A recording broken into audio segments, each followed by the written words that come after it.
hand it to like Parisi. Oh, the Suitor's getting it. Like, this is written in stone. Like, oh God, I will throw up and jump off a building. You might want to start picking buildings because he's gonna get the C. I mean, right? I mean, you got to figure by that time Evason's the coach, right? Yeah. Which is bad as it is. Do you think by that time Suter will have a GM and player title, or will it just still be number one defenseman and gets a minute and a half of power play time every? He doesn't need the title. He's it de facto. That drives me nuts. He does not come off the ice on the power. It's brutal. Walk a basketball guy through that too. Like, if the coach tells you off the ice, you don't just like. Well, you don't come off the ice, or you just say piss off. Anybody who doesn't have any mortal coach says come off the ice, and you don't, you're going to get sat for a while, right? To make the point, and that's the coach's leverage, right? It's easier. Yeah. It's easier to stay out there than it is to jump over the bench before or over the wall if it's not your turn. You know what I mean? So. But any mere mortal, I don't know that's he's a more equal pig. And have we just decided that Boudreaux probably doesn't make the call on a lot of this stuff? Like, in overtime, he throws out Stahl, Suter, Parisi to start the. I mean, that's what it seems like. And nobody with any remote amount of speed. He can't honestly believe that those three are the best three to start overtime. I refuse to believe that he thinks that. Considering he's second best winning percentage, third best winning percentage in the regular season in NHL history or something like that. The guy knows hockey. AHA Hall of Famer. He's got I can't believe he doesn't see that. So he's a puppet at this point. He's just. That's what seems to make the most sense. No. It's got to be. It's just frustrating because what's the long-term deal? Like, who's going to come in and actually put his foot down and say, enough's enough? No one until Suter's gone. Yeah, there's nobody who can other than maybe Craig Leopold. So that's kind of where I was going to end with it. Their kids hang out at the farm together over the summer. I know. So Leopold says he wants to win a cup, and maybe this is part of why I'm not going to renew my season tickets. Leopold says he wants to win a cup, but he lets all of this crap go on. You know? Well, hasn't Russo alluded to the Parisi Suter thing as being more of and I don't remember from the oral history thing that he did earlier this season, but more of a. Well, maybe I have that wrong. Do I have that wrong? Has it been alluded to that it was Craig's desire more than anybody else's, or do I have that wrong? I thought you mean the rundown when when Russo was hiding in the bushes at the airport and all that stuff. Well, yeah, but just the way. I mean, who was it? Was it Craig? Supposedly, Parisi started that all. And I believe in Russo's writing, Parisi was going to get the bigger contract, and Parisi said, "No, let's come in on the same footing," and brought the two contracts to the same, gave them both A's, because they both wanted to come in on the same footing, and that let Koivu know that he was the captain. I mean, okay, so. It just dawned on me as we were talking about this, though, that I still don't think Suter's the biggest problem on this team. Yeah. I mean, not performance-wise.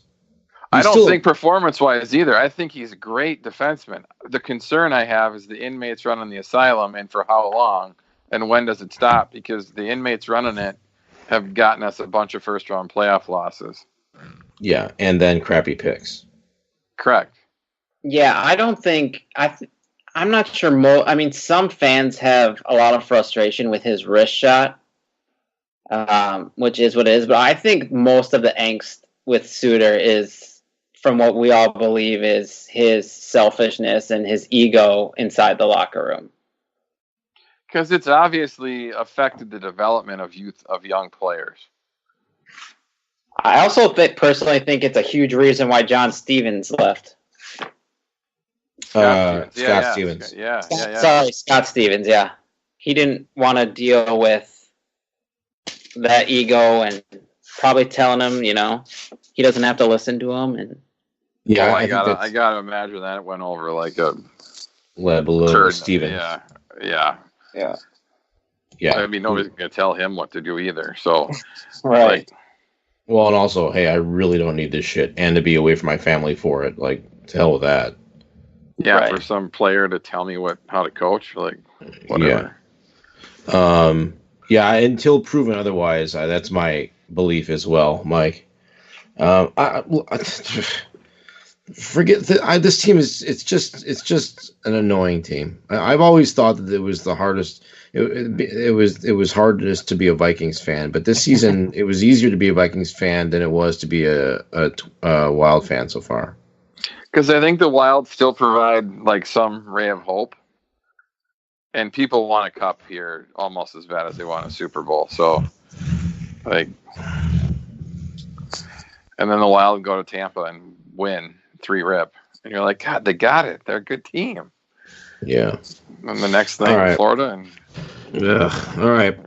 Well, hey, guess what starts this week is the baseball season, and listening to Jim and Roy. I mean, dost mine ears deceive me, or is there a modicum of excitement for this team having a shot maybe in the division? That's kind of interesting. I mean, I saw an article on MLB.com talking about how even though they're young, the Twins are back in win now mode, which is interesting as well. So Sano notwithstanding, what's the rest of this team make you feel like, Tony? I'm optimistic definitely about them. So I like the additions that they've added. Gonzalez, I think, is a great addition. Nelson rakes at target field, so Nelson Cruz. Mm-hmm. So I think I'm a fan. I'm a little bit upset that they didn't push more chips in and try and get some pitching. Mm-hmm. Like, I was really bummed out that they didn't go get Keuchel or Kimbrel. Mm-hmm. I think you get Dallas Keuchel, you get Craig Kimbrel, and you got a real legit shot at, you're probably the division favorites. And with the lineup, I mean, they hit, last I heard, I think Gladden was saying it on one of the preseason or spring training games, that they were tied for the Grapefruit League lead in home runs as a team. So, and they were tied with the Yankees. So they got some pop, they got power, and it's just too bad that we didn't get a little bit more pitching, because that's going to be the kind of what makes or breaks them this year is the pitching. But I'm definitely positive on the squad. Mike, do you get down with the baseball at all? Not a ton. I'll follow the Twins a little bit. But other than that, I feel like the Twins pitching is the same as the Vikings offensive line. They're just like, and the Wild's ability to not have a pure goal scorer. It's just like the one issue that I feel like we've had for so long, and it's still just like the missing piece for us to ever be able to go deep anywhere. That's a really good analogy. Yeah. Great analogy. And equally as important, right? Yeah. They're both very important. Isn't Paxton off to a good start? Yeah, but he collided with somebody and he was out a couple of games. So, the man of glass. Yeah. But I'm trying to find it, but I'm on my work computer, and State Farm is against gambling sites on there through their deal. So I thought the over-under was like 84.5 for the Vegas over-under on the Twins was 84.5. Uh-huh. Yeah, I think that sounds about right from what I heard. I think I'm leaning towards the over. Wow. I mean, I probably put them on 88, 89 wins. Huh. Somewhere in that range if they get a little bit of pitching. And it's not a strong division. That's the thing. That's why you go get Keuchel and Kimbrel. You immediately become the division favorites. Mm. Even if you probably get one of them, you're probably the division favorites. But they must know something that we don't, and just like we'll the see. Vikings with the line. Well, yeah. Well, we know what that is. I mean, they just need the Vikings want to be 6 or 7 deep on defense, every position, before they worry about offense. This line. Your guy Zimmer, that's his deal. Yeah, my boy Zimmer. All right. Well, look, the start of baseball is always fun, even if it's so early that there's probably going to be snow in half the games. But it's opening day is still opening day. I mean, this is still America, for God's sake. Absolutely. So that'll be exciting. All right. Well, let's head over to some Minnesota goodbyes here, and as we do that. A reminder to check out the rest of the network for a lot of really good shows and a lot of really good commentary, analysis, insight, and even some yucks. I'm certainly my guess is if you're listening to this show, you've already done that. But but in the off chance you haven't, Mom, go check out some of the other shows because there's some great stuff to be had here. Mike Burgoyne, Minnesota goodbye. What do you got? For me, after the last couple of weeks, I'm going to say goodbye to moving boxes and taping boxes and carrying them up flights of stairs. Nice. That's hopefully fair. Not have to do it for a while. There you go. Attaboy. What do you got, Tony? I got a sad one today. The head teaching pro at TPC Twin Cities passed away in his sleep last week. So, oh, man. Really, really, really great guy. Awesome teaching kids, and he led their junior golf team to a second place finish in the national tournament. So really, really awesome guy. Passed away at 60. And it's just it's a bummer of a deal, and nobody saw it coming. But Jay Norman, Minnesota goodbye to Mr. Jay Norman. He was an awesome dude. So, wow, well said. Condolences to his family. That's tough. 60s, 60s far too young for something like that. Yeah, absolutely. My Minnesota goodbye is to whining about, and I don't think there was as much of it this season, but whining about collusion in baseball among the teams trying to keep the players down. When I see the contracts being handed out to Trout, Harper, Machado, Sale, right? Look. I'll be kept down. You can keep me down all you want to keep me down.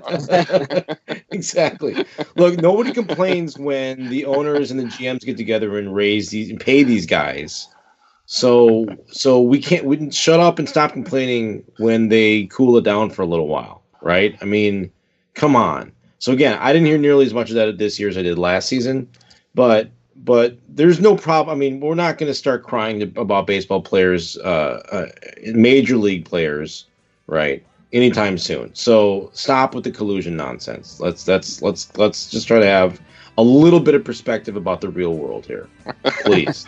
Yeah, when you're getting $500 million over 12 to play years. Baseball, right? Yep. Exactly, or play any sport. But yeah, keeping you down. Yeah, right. All right, well, this has been a fun episode for Brandon and Tony and Mike and Lonnie and Absentia. This is Nick. Thanks for listening to this and all the episodes of The Fan Show, which you can get at talknorth.com. Thanks a lot. We'll be back with you again soon.